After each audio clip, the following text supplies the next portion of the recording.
Xeebta Soomaaliya ee ku taal Badweynta Hindiya waa tan ugu dheer qaaradda Afrika. Dhirirka xeebta Soomaaliya ayaa ah 3,330 kiiloomitir. Badda Soomaaliya waxaa ku jira kheyraad kala duwan oo jooga qiimo lacageed aad u badan. Badda ka sokow, Soomaaliya waxay leedahay 2 webi, Jubba iyo Shabeelle, oo iyaguna ay ku jiraan kheyraad fara badan.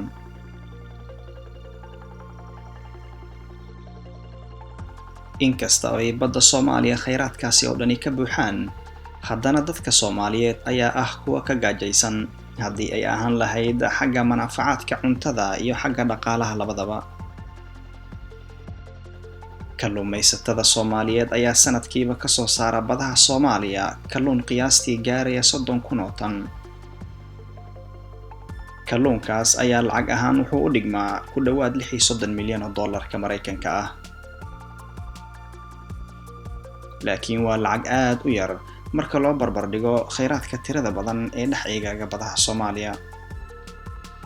Haddaba, si aan u ogaano fursadaha dhaqaale ee ku jira horumarinta kalluumaysiga, waxaan isdul taagi doonaa mid ka mid ah wadamada ay xeebahoodu qiyaas ahaan isku dhirirka yihiin xeebta waddanka Soomaaliya. Wadamada heerka sare ka gaaray kalluumaysiga iyo ka ganacsigiisa ayaa waxay sanadkiiba dibadda u iibgeeyaan kalluun ku fadhiya qiimo lacageed gaaraya balaayiin dollar. Haddii aan tusaale ahaan u soo qaadano waddanka Thailand, waa waddan ku yaala qaaradda Asia oo ay ku nool yihiin dadyow kor u dhaafaya 69 milyan. Dhirirka xeebta dalkaasi Thailand ayaa lagu qiyaasaa inuu yahay 3,219 kiiloomitir.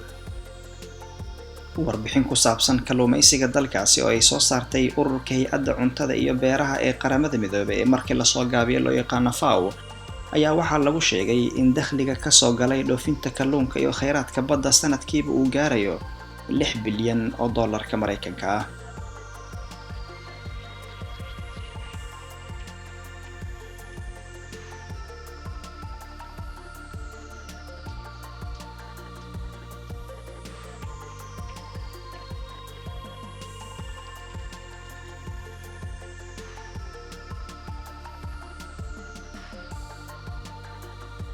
Haddaba, haddii ay waddan ay ku nool yihiin ku dhowaad 70 milyan oo qofood uu dibadda u iibgeeyo kalluun gaaraya 6 bilyan oo dollar, maxay kula tahay in waddanka Soomaaliya oo ay tirada dadkiisu yihiin 15 milyan uu dibadda u iibgeyn karo haddii heer sare laga gaaro kalluumaysiga iyo ka ganacsigiisa?